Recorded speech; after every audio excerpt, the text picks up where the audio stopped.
सुरक्षा बलों और नक्सलियों में मुठभेड़। कांकेर में सुरक्षा बलों और नक्सलियों के बीच मुठभेड़ चल रही है। मुठभेड़ में 29 से अधिक नक्सलियों के मारे जाने की खबर है। वहीं 2 जवानों के घायल होने की जानकारी मिल रही है। छोटे बेटिया थाना क्षेत्र के माड़ इलाके में मुठभेड़ चल रही है। घायल जवानों को जंगल से निकालने के लिए अतिरिक्त बल रवाना किया गया है। एसपी कल्याण एलिसेला ने इस पूरे मामले की जानकारी दी है।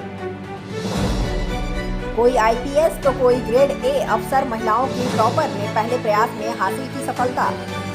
संघ लोक सेवा आयोग यानी यूपीएससी ने सिविल सेवा परीक्षा 2023 का रिजल्ट जारी कर दिया है। उत्तर प्रदेश के आदित्य श्रीवास्तव ने ऑल इंडिया पहली रैंक हासिल की है। आदित्य पहले भी यूपीएससी की सीएसई परीक्षा पास कर चुके हैं और फिलहाल आईपीएस अफसर है। वहीं इस परीक्षा में अनिमेश प्रधान ने दूसरी जबकि डोनूरू अनन्या रेड्डी ने तीसरी रैंक हासिल की है। कोटद्वार में अमित शाह की जनसभा, कहा देश में धर्म के आधार पर कानून नहीं होंगे। केंद्रीय गृह मंत्री अमित शाह ने कहा कि देश में धर्म के आधार पर कानून नहीं होंगे। देश में यूनिफॉर्म सिविल कोड लागू करने वाला उत्तराखंड पहला राज्य है और अब प्रधानमंत्री ने यूसीसी को पूरे देश में लागू करने का संकल्प लिया है। शाह मंगलवार को गढ़वाल संसदीय सीट के भाजपा प्रत्याशी अनिल बलूनी के समर्थन में कोटद्वार में आयोजित जनसभा को संबोधित कर रहे थे। शाह ने बलूनी के समर्थन में वोट मांगते हुए कहा कि बलूनी को जिताओ, गढ़वाल की चिंता हम करेंगे। वकील के कैबिन में महिला के साथ दुष्कर्म, बेटी की पढ़ाई के लिए लोन की फाइल भरने के बहाने बुलाया था। मोगा की रहने वाली एक महिला के साथ जगरांव के कोर्ट परिसर में एडवोकेट के कैबिन में फाइनेंसर ने दुष्कर्म किया। इस मामले में पुलिस ने आरोपी को गिरफ्तार कर थाना से मामला दर्ज कर लिया है। आरोपी की पहचान परमिंदर पाल सिंह करेवाल निवासी गाँव बरसाल की हुई है। रेल मंत्रालय को नहीं पता वंदे भारत ट्रेनों से कितना राजस्व आया। आरटीआई के तहत सवाल का मिला ये जवाब। रेल मंत्रालय वंदे भारत ट्रेनों के राजस्व सृजन का अलग से कोई रिकॉर्ड नहीं रखता है, इसलिए उसे नहीं पता है कि वंदे भारत ट्रेनों के परिचालन से उसे कितना राजस्व प्राप्त हुआ। मंत्रालय ने सूचना के अधिकार के तहत पूछे गए एक सवाल के जवाब में ये बात कही है। मध्य प्रदेश के चंद्रशेखर गौड़ ने पूछा था कि रेल मंत्रालय ने पिछले 2 साल में वंदे भारत ट्रेनों से कितना राजस्व अर्जित किया है और क्या इससे इनके परिचालन पर कोई लाभ या हानि हुई है। इसके जवाब में रेल मंत्रालय ने कहा, ट्रेनों के आधार पर राजस्व के आंकड़े एकत्र नहीं किए जाते। ढाका खुलना हाईवे पर बस पिकअप ट्रक में टक्कर, एक ही परिवार के 5 समेत 14 लोगों की हुई मौत। बांग्लादेश के ढाका में मंगलवार को एक बस और पिकअप ट्रक की टक्कर में 14 लोगों की मौत हो गई। इनमें 5 एक ही परिवार के सदस्य थे, वहीं कई और लोग घायल हैं। पुलिस के मुताबिक ये हादसा फरीदपुर में ढाका खुलना हाईवे पर हुआ। यहाँ मंगुरा शहर जा रही एक बस सामने से पिकअप ट्रक से टकरा गई। घटना में 11 लोगों की मौके पर ही मौत हो गई, जबकि 2 लोगों के अस्पताल ले जाने के दौरान दम तोड़ दिया। एक व्यक्ति के इलाज के दौरान मौत हुई है।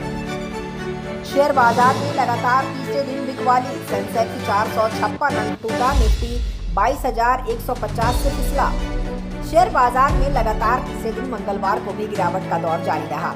हफ्ते के दूसरे कारोबारी दिन सेंसेक्स 461.78 अंकों की बढ़त के साथ 72,938.00 के स्तर पर बंद हुआ। वहीं दूसरी ओर निफ्टी 124.60 अंक फिसलकर 22,147.90 पर बंद हुआ। रामनवमी पर आ रहे हैं अयोध्या, इतनी दिव्य रामलला की मूर्ति, इतनी भव्य सजावट, व्यवस्था में भी समरसता। रामनवमी से पहले की तैयारियों को सड़कों से लेकर अयोध्या वासियों के मस्तक तक महसूस किया जा सकता है। कवि महर्षि वाल्मीकि ने वर्णन किया था कि अयोध्या वह स्थान है जहाँ के चौड़े मार्गों पर रोज जल छिड़का जाता था, घरों पर पताकाएं लहराती थी। वहीं तुलसीदास जी ने अवधपुरी की सुंदरता का वर्णन किया था। रामनवमी से ठीक पहले अगर आप अयोध्या की मुख्य सड़कों पर चलेंगे तो वाल्मीकि के शब्द शिल्प सरयुतिरे प्रभुत धन्यवान और तुलसीदास जी के भाव बंदऊ अवधपुरी अति पावनी को महसूस कर सकेंगे। 549 रन, कुल 81 बाउंड्रीज, इनमें 38 छक्के। आरसीबी वर्सेस एसआरएच मुकाबले में फैंस को मिला मनोरंजन का भरपूर डोज। आईपीएल 2024 में एक से बढ़कर एक मुकाबले हो रहे हैं। इसका अंदाजा इसी बात से लगाया जा सकता है कि इस लीग के 3 सबसे बड़े स्कोर इसी सीजन में बने हैं। इतना ही नहीं, आईपीएल की एक पारी और T20 क्रिकेट के एक मैच में सबसे ज्यादा छक्कों का रिकॉर्ड भी बनता जा रहा है।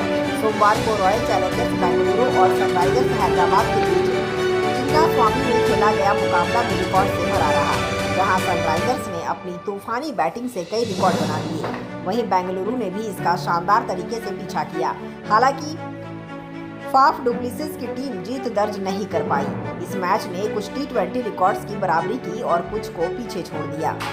ईशा मालवीय और समर्थ जुरेल का हो गया ब्रेकअप।